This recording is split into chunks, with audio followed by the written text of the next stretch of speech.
ইরানি শিয়ারা কি মুসলিম বিশ্বের শত্রু নাকি বন্ধু? আজকে আমরা একটা রহস্যময় দেশ সম্পর্কে জানার চেষ্টা করব। ইরান হচ্ছে প্রাচীন সভ্যতার দেশ।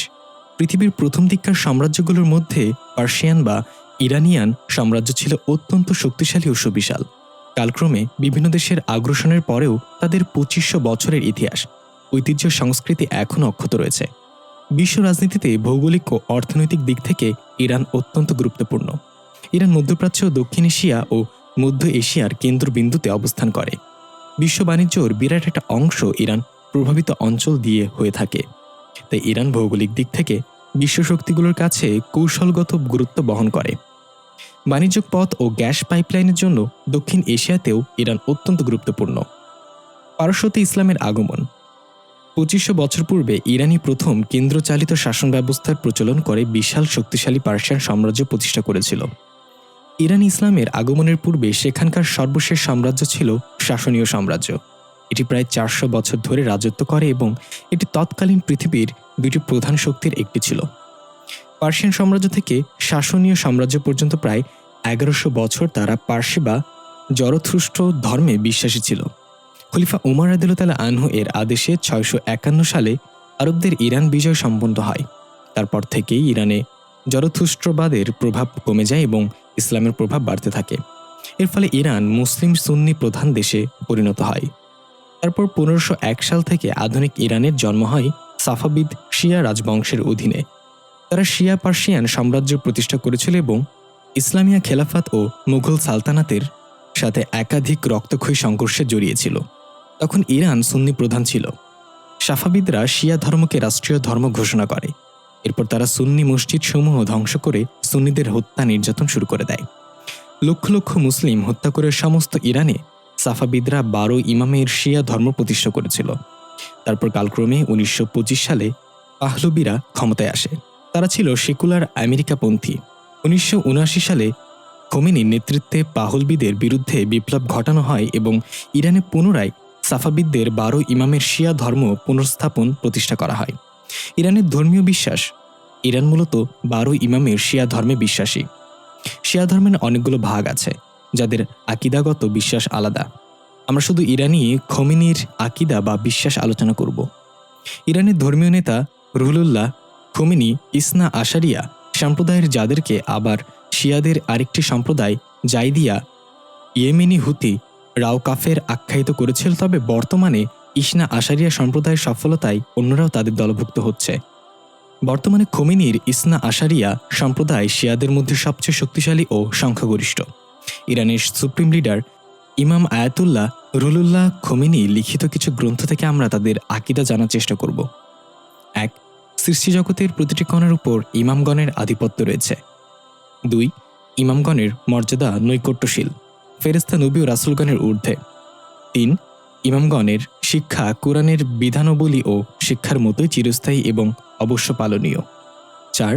আবু বকর ও উমর দিল থেকে ঈমান আনেনি, বরং শুধু নেতৃত্বের লোভে বাহ্যিকভাবে ইসলাম কবুল করেছিল এবং রাসূলে খোদা সাল্লাল্লাহু আলাইহি ওয়াসাল্লামের সাথে নিজেদেরকে লাগিয়ে রেখেছিল। আমাদের ইমামগণ এই জগৎ সৃষ্টির পূর্বে নূর ও তাজাল্লির আকৃতিতে ছিলেন, যা আল্লাহর আরশকে বেষ্টন করে রেখেছিল। তাদের মর্যাদা ও নৈকট্য প্রাপ্তির কথা আল্লাহ তাআলা ছাড়া কেউ জানেন না। আল বিলায়াতুত তাকবিনিয়া শিরোনামে আল হুকুমাতুল ইসলামিয়াহ আমাদের ইমামগণ ভুল ও গাফলত হতে মুক্ত, পবিত্র। ইমাম মালিক রহমতুল্লাহ আলাইহি, ইমাম আহমদ ইবনে হাম্বল রহমতুল্লাহ আলাইহি, ইমাম বুখরি রহমতুল্লাহ আলাইহি, ইমাম গাজাল্লি রহমতুল্লাহ আলাইহি, ইমাম শাফিঈ রহমতুল্লাহ আলাইহি, ইমাম ইবনে তাইমিয়া রহমতুল্লাহ আলাইহি সহ সকল হকপন্থী ওলামারা শিয়াদের বিরুদ্ধে ফতোয়া দিয়ে গেছেন। বর্তমান শিয়াদের ৯০% আকিদা আমলের ক্ষেত্রে রাফিজি অর্থাৎ জাতিগত কাফের। এরপরেও এক শ্রেণীর অন্ধ নিফাকে আক্রান্ত ব্যক্তিরা চোখ কান বন্ধ করে চিৎকার করে যায়, সব শিয়া রাফিজি না। বস্তুত রাফিজি বাস্তে শিয়া উজার। এমনকি গর্বের সাথে রাফিজি রাফিদ নাম রাখা ও নিজেদের জন্য ব্যবহার অহরহ প্রচলন দেখা যায়। বাংলাদেশি শিয়ারা ইরানকে অত্যাধিক ভালোবাসে, যেমনটা হিন্দুরা ইন্ডিয়াকে ভালোবেসে থাকে। তাই ইরানকে তাদের ধর্মীয় তীর্থস্থান মনে করে। ইরানের উদ্দেশ্য হচ্ছে সাফাবিদদের মতো সাম্রাজ্য বিস্তার করা। সাফাবিদরা না থাকলে হয়তো আজকে আমাদের ইতিহাস অন্যরকম হতো। ইউরোপের সবচেয়ে শক্তিশালী সেনা ও নৌবাহিনী ছিল ওসমানিয়াদের, কিন্তু তারপরেও তারা সমগ্র ইউরোপ বিজয় করতে পারেনি। এই সাফাবিদ শিয়াদের কারণে। সাফাবিদ শিয়াদের সাথে দীর্ঘ রক্তক্ষয়ী যুদ্ধের কারণে সমগ্র ইউরোপ খেলাফতের পতাকার অধীনে আসতে পারে নাই।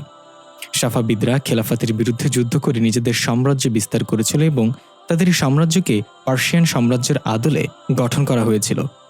1979 বিপ্লবের পর থেকে খেমেনীয় পার্সিয়ান সাম্রাজ্যের আদলে শিয়া সাম্রাজ্য প্রতিষ্ঠার ষড়যন্ত্র করে যাচ্ছে। তাই তারা Lebanon, Iraq, Syria, Yemen militia বাহিনী গঠন করেছে। ইরান আমেরিকার সহযোগিতায় ইরাক দখল করেছে। এখন তারা সিরিয়া ও ইয়েমেনের দখলের জন্য যুদ্ধ করে যাচ্ছে। বর্তমান ইরান অত্যন্ত ধূর্ত। তারা সাফাবিদদের মতো নিজেদের প্রকাশ করছে না। বাংলাদেশে অনেকের মধ্যেই ইরান প্রীতি দেখা যায়, কারণ ইরান নিজেদের মুসলিম ও ইসলামের অভিভাবক হিসেবে দেখাতে চায় এবং এতে পশ্চিম মিডিয়াগুলো তাদের ক্ষেত্রে সহায়তা করছে। সত্য হচ্ছে ইরান কখনো ইসলামের অভিভাবক ছিল না। তারা ওসামিনিয়া খেলাফতের ও মুঘলদের বিরুদ্ধে যুদ্ধ করে লক্ষ লক্ষ মুসলিম হত্যা করেছিল। এখনও তারা সিরিয়া, ইরাকে লক্ষ লক্ষ মুসলিম হত্যা করছে। কয়েক বছর আগে মিশরের একটি টিভিতে লাইভ অনুষ্ঠানে শেখ জহবি হাম্মাদ ইরাকের সুন্নিদের সম্পর্কে আলোচনা করছিলেন। আর তখন ইরাকের বাগদাদ থেকে একজন সুন্নি মুসলিম ফোন করে নিজের করুণ কাহিনী বর্ণনা করেন। তার বর্ণনা কিছু বক্তব্য এরকম: হে শেখ, আমাদের মেয়েদেরকে বন্দী করা হচ্ছে, আহলে সুন্নাত ওয়াল জামায়াতে পুরুষদের দাড়ি ছিঁড়ে ফেলা হচ্ছে, তাদের জীবন্ত পুড়িয়ে ফেলা হচ্ছে, বৃদ্ধাদের লাঠিতে আঘাত করা হচ্ছে। তারা আমাদের উপর নির্যাতন চালিয়ে যাচ্ছে কারণ তারা চায় আমরা যেন মা আয়েশা আলাইহিসসালাম ওনাকে গালি দেই, নাউজুবিল্লাহ। এমনকি তারা আমাদের দাড়িতে ময়লা লাগিয়ে আমাদের অপদস্থ করছে। হে আহলুস সুন্নাহর অনুসারীরা, তোমরা কোথায়? আমাদের রক্ষা করো। তারা আমাদের মেয়েদেরকে তুলে নিয়ে যাচ্ছে। আমাদের মাঝে তাদের নাম আবু বকর, ওমর, ওসমান আছে, তাদেরকে তারা জ্বলন্ত আগুনে নিক্ষেপ করছে। তারা আমাদেরকে মা আয়েশা আলাইহিসসালামকে ওনাকে গালি দিতে বাধ্য করছে। যখন কেউ তা করতে অস্বীকার করে তাদের আঙুল কেটে ফেলা হচ্ছে। ও শেখ, আমি একটি মেয়েকে দেখেছি যাকে ধর্ষণ করা হয়েছে। সে মেয়েটা আল্লাহর কসম করে বলেছে, ওয়াল্লাহি আমি কুমারী ছিলাম, ওয়াল্লাহি আমি কোরআনের হাফিজ ছিলাম। সে চিৎকার করে বলে, কে আমার গল্প রাসূল সাল্লাল্লাহু আলাইহি ওয়াসাল্লাম ওনার কাছে পৌঁছে দিবে? হে শেখ, এবার আমার নিজের কাহিনী শুনুন। রাফিজিরা আমার 3 বছরের ছেলেকে ওভেনের ভেতর দিয়ে পুড়িয়ে হত্যা করেছে, কারণ তার নাম রেখেছিলাম ওমর। এরপর তারা তার পোড়া মৃতদেহ আমার কাছে রেখে যায়। আমরা ইসরায়েলি স্নাইপারদের শিশু হত্যার কথা শুনেছি, কিন্তু সিরিয়াতে স্নাইপারদের শিশু হত্যার কথা আমরা কয়জন শুনেছি? সিরিয়াতে ইরানের বর্বরতা ইতিহাসের পৃথিবীর সকল বর্বরতাকে হার মানিয়েছে। পশ্চিমা মিডিয়াগুলো ইরানি বর্বরতা প্রকাশ করছে না, কারণ তারা শিয়াদের ব্যবহার করছে মুসলিমদের বিরুদ্ধে। সিরিয়ার মুসলিমদের কোনো মিডিয়া নেই, তাই তাদের কথা শোনার মতো কেউ নেই। দক্ষিণ এশিয়ায় ইরান। ইন্ডিয়ার সাথে ইরানে অর্থনৈতিক, স্ট্র্যাটেজিক ও ঐতিহাসিক সম্পর্ক রয়েছে। কখনো যদি পাক ভারত যুদ্ধ হয় তাহলে ইন্ডিয়ার জন্য ইরান এবং আফগানিস্তানের জন্য সহায়তার প্রয়োজন হবে। এই উপমহাদেশে ইরান অনেক কৌশলী ভূমিকা পালন করছে, তবে সব দিক বিবেচনা করলে দেখা যাবে ইরান ইন্ডিয়াকেই সমর্থন দিবে। ইরানের পর সবচেয়ে বেশি শিয়া ইন্ডিয়াতে আছে। ইতিমধ্যে ইরান তাদের কৌশলগত সমুদ্র বন্দর চাবাহার ইন্ডিয়ার হাতে তুলে দিয়েছে। আফগানিস্তানে ইন্ডিয়া, ইরান একই সাথে তাদের কার্যক্রম পরিচালনা করছে। মুসলিম বিশ্বে ইরান। ইরান কখনো মুসলিম বিশ্বের উপকার করেনি। অতীতে তারা মুসলিম বিশ্বের সাথে অসংখ্য যুদ্ধে জড়িয়েছিল। বর্তমানেও তারা মুসলিমদের হত্যা করছে। ইরান সিরিয়ার 90% মুসলিমের তোয়াক্কা না করে 10% শিয়া আলাওয়াতির জন্য সমস্ত শিয়াকে ধ্বংস করে দিচ্ছে। তারা গ্রেট ইসরায়েলের মতো গ্রেটার ইরানে পরিকল্পনা নিয়ে আগাচ্ছে। আমাদের মধ্যে একটা প্রবণতা আছে যে সবসময় শক্তিশালীদের পক্ষাবলম্বন করা। বছরখানেক আগেও যারা আমেরিকাকে সমর্থন করত, তারা এখন আবার রাশিয়াকে সমর্থন করছে। ইরানের মিডিয়া আছে, জাতিসংঘে আসন আছে, তাই আমরা ইরানের কথাই শুনতে পাই, সিরিয়ার সাধারণ মানুষের কান্না শুনতে পাই না। ইরান সম্পর্কে একটা পোস্টে লিখে শেষ করা সম্ভব নয়। ইরান দীর্ঘ অবরোধের মধ্যেও শক্তিশালী হয়েছে। ইরান জাতিসংঘের নাকের ডগায় থেকে ইরাক, সিরিয়াতে সেনাবাহিনী পাঠিয়েছে এবং সমগ্র মধ্যপ্রাচ্যে নিজেদের নিয়ন্ত্রণ বৃদ্ধি করেছে। ইরানে পারমাণবিক কর্মসূচি আলোচনার মাধ্যমে সমাধান হয়েছে। এই সব কিছু অনেক সন্দেহের জন্ম দেয়। আল্লাহ সুবহানাহু তাআলা বলেন, আর যখন তাদেরকে বলা হয় যে দুনিয়ার বুকে দাঙ্গা হাঙ্গামা সৃষ্টি করো না, তখন তারা বলে, আমরা তো মীমাংসার পথ অবলম্বন করেছি। মনে রেখো, তারাই হাঙ্গামা সৃষ্টিকারী, কিন্তু তারা তা উপলব্ধি করে না।